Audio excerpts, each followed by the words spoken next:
शेकडो वर्ष गुलामीच्या खाईत खिचपत पडलेला समाज, भारतीय समाज व्यवस्थेचे ओझे वाहत मान झुकलेली अन कंबर वाकलेला समाज, उष्ट्या तुकड्यावर अन फाटक्या कपड्यावर समाधान मानत होता.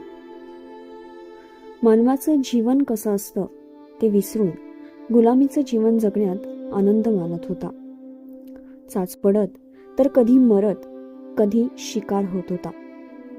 एके दिवशी ह्या जीवजंतूसारखं जीवन जगणाऱ्यांना प्रकाशपर्व, स्वातंत्र्याची सकाळ, स्वाभिमानाचं जगणं, अभिमानाचं वागणं दाखवण्यासाठी भीमसूर्य आला, म्हणजेच डॉक्टर बाबासाहेब आंबेडकर. उभी हयात त्याने शूद्र, मागास ह्या लोकांसाठी लावली. माणसाला माणूस म्हणून जगायचं शिकवलं. तो भीमसूर्य 6 डिसेंबर 1956 मावळला. अशा महान क्रांतिकारकास विनम्र अभिवादन.